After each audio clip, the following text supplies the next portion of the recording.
रेगिस्तान खामोश था। रेत के बुलंद टीले दूर तक फैले हुए थे और उनके बीच एक कौम आबाद थी, कौम आद, जो अपनी ताकत पर नाज़ां थी। अहकाफ के इस रेगिस्तान में वो ऐसी इमारतें खड़ी करते थे जिनके सुतून आसमान को छूते महसूस होते थे। वो अपनी क़ुव्वत देखते, अपने शहर देखते और फ़ख्र से कहते, हमसे ज़्यादा ताकतवर कौन है।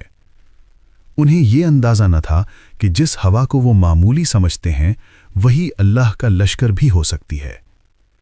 ये रेगिस्तान सिर्फ रेत का नहीं था, ये गुरूर का रेगिस्तान था। यहाँ ताकत बोलती थी और आजिज़ी खामोश रहती थी। यहाँ इमारतें बुलंद होती जा रही थीं मगर दिल ज़मीन से कटते जा रहे थे। क़ससुल अंबिया के मुताबिक अल्लाह ने इसी कौम की तरफ हज़रत हूद अलैहिस्सलाम को नबी बनाकर भेजा। न आपके पास लश्कर था, न ताकत का मुज़ाहिरा, सिर्फ सच था। आपने नरमी से पुकारा, दिलों को मुखातिब किया और कहा कि सिर्फ अल्लाह की इबादत करो, क्योंकि ये सारी क़ुव्वत तुम्हारी नहीं, अल्लाह की अमानत है। मगर जवाब हंसी में मिला। नबी को झुटलाया गया और इनकार को अपनी फतह समझ लिया गया। ये इनकार महज अल्फाज का नहीं था, ये दिलों का इनकार था। ये वो लम्हा था जब सच तन्हा खड़ा था और बातिल ने हुजूम बना लिया था। कौम के सरदार आगे बढ़े। उन्होंने अपनी क़ुव्वत दिखाई, अपनी इमारतों की तरफ इशारा किया और गुरूर से कहा, हमें कौन रोक सकता है। हर नसीहत के साथ उनकी सख्ती बढ़ती गई और गुरूर दिलों में जड़ पकड़ता चला गया। वो खुद को मजबूत समझते गए मगर हर दिन हक से मजीद दूर होते गए। इनके नज़दीक ताकत ही सच थी और जो कमज़ोर दिखाई दे वो झूठ। फिर अल्लाह ने मोहलत दी। आसमान से बारिश रुक गई, ज़मीन सूखने लगी, खेतियां बर्बाद हो गईं। लोगों ने आसमान की तरफ देखा, बादल नमूदार हुए तो खुशी फैल गई। उन्होंने कहा, अब राहत आएगी। मगर हज़रत हूद अलैहिस्सलाम की आवाज़ संजीदा थी। आपने कहा, ये बारिश नहीं, ये वो अज़ाब है जिसका वादा किया गया था।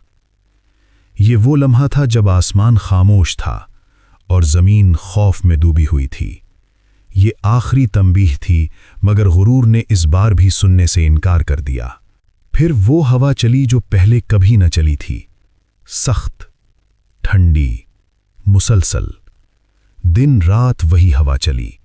लोग गिरते चले गए, इमारतें टूटती चली गईं और वो कौम जो कल ताकत की अलामत थी ज़मीन पर इस तरह पड़ी रह गई जैसे खजूर के खोखले तने।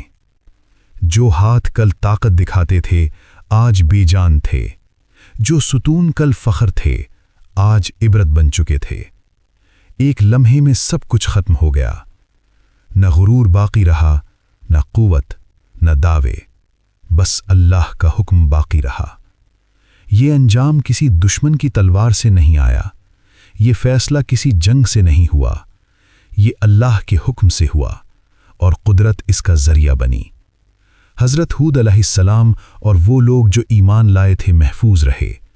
अल्लाह ने अपने नबी को बचा लिया और सच को ज़िंदा रखा, क्योंकि हक़ को अक्सरियत की ज़रूरत नहीं होती, हक़ सिर्फ अल्लाह की हिफाजत में होता है।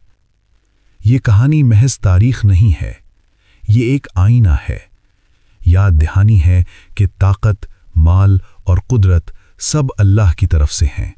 जो अपने रब को भूल जाए वो खुद को ही मिटा देता है और जो अल्लाह पर भरोसा करे वो कभी ज़ाया नहीं होता।